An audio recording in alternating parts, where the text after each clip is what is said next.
Radhe Radhe everyone, स्वागत करती हूँ आप सभी का आज के इस वीडियो में। तो मकर संक्रांति आने वाली है और मकर संक्रांति यानी संक्रांत को हमारे हिंदू धर्म में बहुत अधिक महत्व दिया जाता है। मकर संक्रांति को दान और स्नान का दिन माना जाता है।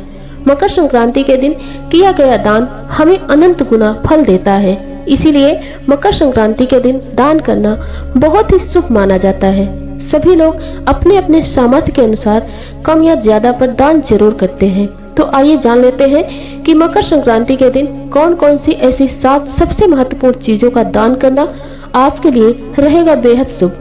और इससे पहले मैं आपको बता दूं कि साल 2025 में मकर संक्रांति का पर्व 14 जनवरी दिन मंगलवार को ही मनाया जाएगा। जैसा कि आप सभी लोग जानते हैं कि पिछले 2-3 वर्षों से मकर संक्रांति के पर्व की तिथि को लेकर बहुत बड़ी दुविधा बनी हुई थी। कई ने मकर संक्रांति 14 जनवरी को मनाई और कई ने 15 जनवरी को, लेकिन इस वर्ष यानी साल 2025 में मकर संक्रांति का महापर्व 14 जनवरी दिन मंगलवार को ही मनाया जाएगा।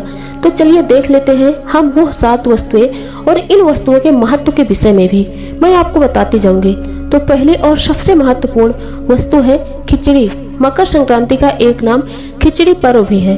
और देखिए, हमारे यहाँ पर हरी मूंग की दाल चावलों में मिक्स की जाती है। बहुत से लोग काली उड़द की दाल भी मिक्स करते हैं और इस दिन खिचड़ी बनाई जाती है और दान भी की जाती है। खिचड़ी का दान करने से हमें अच्छे फल की प्राप्ति होती है। और ध्यान रखें, खिचड़ी आपको चावल और दाल मिक्स करके ही दान करनी है। और खिचड़ी का जो चावल है उसे आप टूटा भी ले सकते हैं और जरूरी नहीं कि वजन करके आप खिचड़ी का दान करें। जितना आपका सामर्थ्य हो उतना उस हिसाब से आप दान कर सकते हैं। 1 कटोरी, 2 कटोरी, 1 किलो, 2 किलो, जैसा आप चाहें। अब इसके साथ ही दूसरी वस्तु है तिल और तीसरी वस्तु है गुड़। तो मकर संक्रांति के पर्व को तिल संक्रांति भी कहा जाता है। और यहाँ पर देखिए, मैंने सफेद तिल लिए हैं। आप सफेद तिल की जगह पर काले तिल भी दान कर सकते हैं। इसका भी एक अलग ही महत्व है। मकर संक्रांति के दिन पर तिल दान करने से शुभ फलों का कभी भी अंत नहीं होता। इस दिन पर किए गए तिल दान का महत्व जो है वो अन्य दिनों की अपेक्षा 10 गुना अधिक होता है। मकर संक्रांति के दिन तिल से बनी मिठाई ब्राह्मणों को या जरूरतमंदों को दान करने से किसी भी प्रकार के कर्ज से मुक्ति प्राप्त करने का जो मार्ग है वो सरल हो जाएगा। और देखिए, गुड़ या गुड़ से बनी वस्तुएं जो होती हैं वो सूर्य से संबंध रखती हैं। तो गुड़ दान करने से सूर्य के शुभ फलों की प्राप्ति होती है। व्यक्ति के जीवन में रिश्तों को लेकर मिठास बनी रहती है। समाज में मान सम्मान प्रतिष्ठा प्राप्त होती है। इसीलिए मकर संक्रांति के दिन गुड़ या गुड़ से बनी किसी भी वस्तु का दान हमें अवश्य करना चाहिए। अब चौथी जो वस्तु है वो है वस्त्र, और विशेष रूप से लाल और ऊनी वस्त्र। यदि आप मकर संक्रांति के दिन ऊनी और लाल रंग के वस्त्रों का दान करते हैं तो इससे कुल में आपकी वृद्धि होगी। जीवन के सभी प्रकार के कष्ट समाप्त होंगे और जीवन उन्नतशील बनता है। तो मकर संक्रांति के दिन आप किसी भी गरीब और ठंड में ठिठुरते व्यक्ति को एक जोड़ी ऊनी वस्त्र का जरूर दान करें। और देखिए, मायने ये नहीं रखता कि आप जो वस्त्र दान कर रहे हैं वो महंगा है कि सस्ता है। जितना आपका सामर्थ्य है उस तरह से आप दान करें, लेकिन दान जरूर करें। अगर आप लाल रंग के वस्त्र का दान करते हैं तो आपकी कुंडली में सूर्य की जो दशा है वो अच्छी होती है, क्योंकि लाल रंग सूर्य देव से संबंध रखता है। और देखिए, पहनने के वस्त्रों के साथ साथ अगर आप देना चाहते हैं तो फुटपाथ पर जो गरीब लाचार बैठे होते हैं, ठंड में ठिठुर रहे होते हैं, उन्हें आप कंबल भी दान कर सकते हैं। तो इस तरह से हल्के भारी हर तरह के कंबल मार्केट में आपको मिल जाएंगे।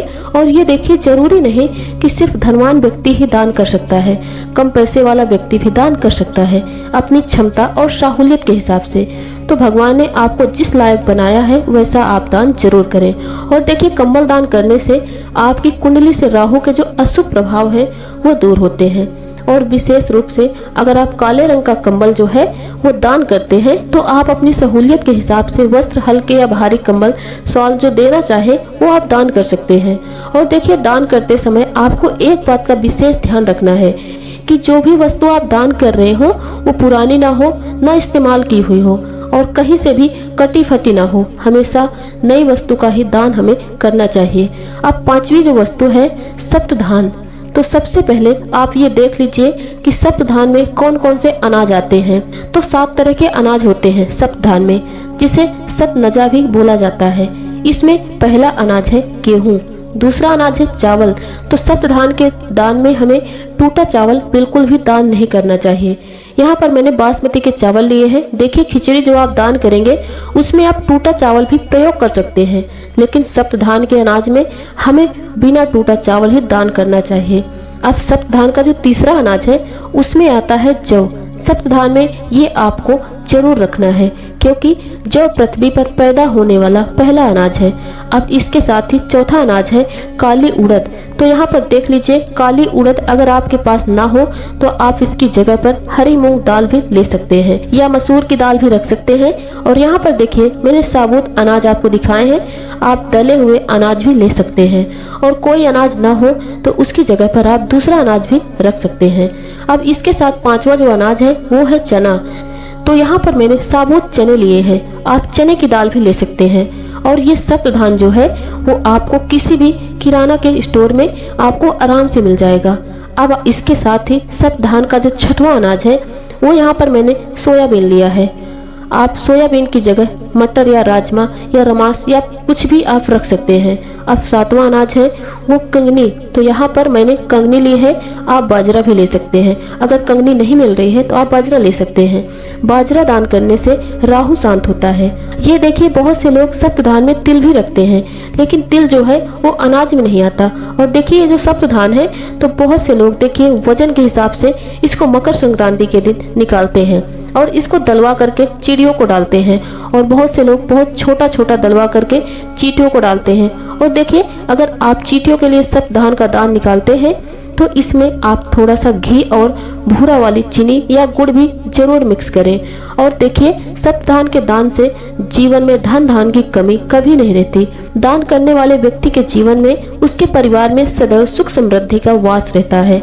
और इस सप्त धान का दान सभी ग्रह दोषों को शांत करता है।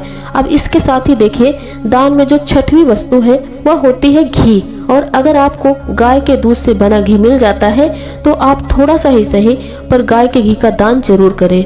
और ये देखिए, मकर संक्रांति के दिन शुद्ध घी का दान करने से व्यक्ति के जीवन में रोग नहीं रहता, किसी भी तरह का क्लेश नहीं रहता आपके जीवन में। और घी दान करने से नौकरी और व्यवसाय में उन्नति प्राप्त होगी। अब सातवीं वस्तु है वो बहुत विशेष है और बहुत ध्यान पूर्वक इसका दान करना चाहिए। हमेशा इसका दान नहीं किया जाता। अगर आप अन्न का दान करते हैं तब साथ में ये दान किया जाता है। ये वस्तु है नमक। तो यहाँ पर मैंने रॉक सॉल्ट यानी सेंधा नमक लिया है। आप किसी भी तरह का कोई भी नमक ले सकते हैं। तो नमक के साथ आप किसी भी एक अन्न का दान जरूर करें। और मकर संक्रांति के दिन नमक दान करने से आपके कुंडली में किसी भी प्रकार की जो अज्ञात बाधा थी, जिसका कोई भी समाधान नहीं मिल रहा था, और नमक दान करने से उस अज्ञात बाधा का अंत होगा। हमारे पितरों को तृप्ति और शांति मिलती है। तो नमक का जो दान है वो बहुत ही उत्तम दान है। अब देखिए, अगर आप वस्तुएं अलग अलग दान करते हैं, जैसे वस्त्र, कंबल या खाने पीने की कोई भी वस्तु आप दान करेंगे, उसके ऊपर आपको दक्षिणा जरूर रखनी है। इससे क्या होता है, दान में अगर कोई भी कमी होती है तो वह पूरी हो जाती है। तो उसके ऊपर रखें। सप्त धान का दान कर रहे हैं तो उसके ऊपर रखें। अगर आप देखिए सभी वस्तुएं साथ में दान कर रहे हैं एक ही व्यक्ति को, तब आपको अलग अलग दक्षिणा रखने की कोई जरूरत नहीं है। और अलग अलग व्यक्तियों को कर रहे हैं तब आपको अलग अलग दक्षिणा रखनी पड़ेगी। और देखिए, मकर संक्रांति के दिन आप सुबह सवेरे स्नान आदि करके जो भी सामग्री दान करने का आपने संकल्प लिया है उस सामग्री को निकाल कर रख दें और हाथ में थोड़ा सा जल लेकर उस सामग्री के आसपास फेर दें। इससे सामान जो होता है वो मिनस जाता है और फिर आप दिन में कभी भी इस सामान को दान कर सकते हैं। और जो दान है वो हमेशा चलकर देना चाहिए और अपने दोनों हाथों में दान लेकर सामग्री जो भी आपको दान करनी है, दान लेने वाले के दोनों हाथों में उसे ससम्मान देना चाहिए। और दान जो है वो हमेशा खुश होकर देना चाहिए। ये नहीं कि कोई वस्तु दान कर दे और पीठ पीछे पछताएं कि मैंने उसको इतना महंगा कैसे दे दिया, इतने का देता तो ठीक रहता। ऐसा आपको बिल्कुल नहीं सोचना चाहिए। पहले से ही अपनी शक्ति और सामर्थ्य के अनुसार आप दान करें और दान देने के बाद उसे बिल्कुल पूरे तरीके से भूल जाएं।